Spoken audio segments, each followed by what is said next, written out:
اللہ علیہ وسلم نے صحابہ اکرام علیہ رضوان کی شان اور عظمت بیان فرمایا. میرا آقا صلی اللہ علیہ وسلم نے فرمایا انفاق، ایک شخص کا انفاق عام بندوں کا، غیر صحابیوں کا، فرمایا اگر وہ خرچ کرتا ہے جبل احد جتنا سونا خرچ کرے، اللہ کی راہ میں صدقہ دے، مگر رسول اللہ صلی اللہ علیہ وسلم نے ارشاد فرمایا کہ لا یبلغ مدہ، فرمایا کہ صحابی رسول ایک مد، ایک پیمانہ ہے جو سا کا ربع بن جاتا ہے، چوتھا حصہ بنتا ہے. فرمایا عام شخص صدقہ دے جبل احد کے سونا،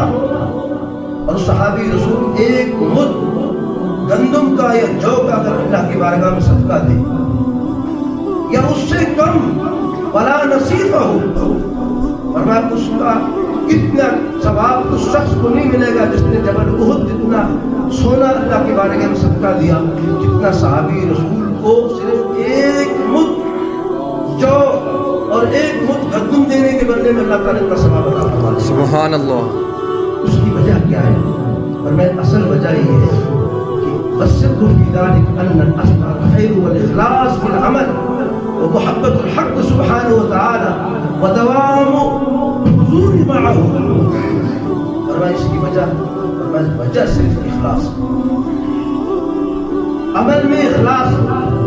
اور رب ذوالجلال کی محبت اور رب ذوالجلال کی بارگاہ میں حضوری اور شرف صحابیت، یہ وجہ ہے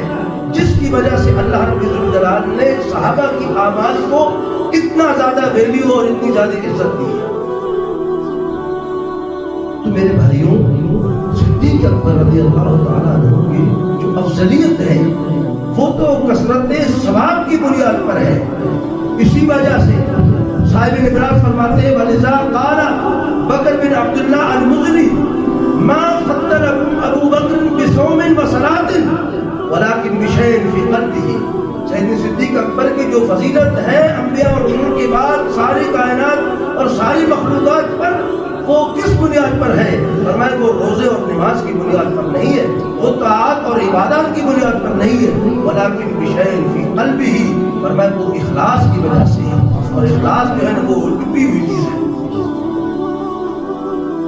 تو میرے بھائیوں، نسب کی وجہ سے اگر ہوتا نا، نسب کی وجہ سے تو انبیاء اور رسول کی جو اولاد ہے پھر ان کی فضیلت ساری کائنات پر ہوتی ہے. انبیاء اور رسول کے بعد عقیدہ اہل سنت اگر نسب کی وجہ سے ہو اور طاعات اور فرمان برداری کی وجہ سے ہوتے تو کتنے بڑے اس امت میں عابد اور زاہد گزرے، تو پھر فضیلتیں تو ان کی ہوتی. اور مناقب، ظاہری مناقب کی وجہ سے اگر کسی کی ظاہری مناقب اور اس کے فضائل ہوتے تو شرح قائد نصری نے بیان فرمایا کہ ظاہری مناقب اگر کسی کے ہے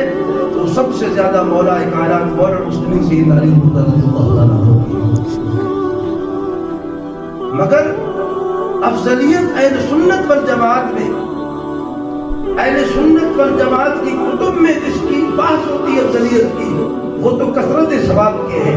اور کثرت ثواب اگر دنیا میں کسی کی ہے انبیاء اور رسول کے بعد، وہ سب سے زیادہ ثواب جو ہے نا قرآن و حدیث کی روشنی میں وہ جناب سیدنا صدیق اکبر رضی اللہ تعالیٰ عنہ،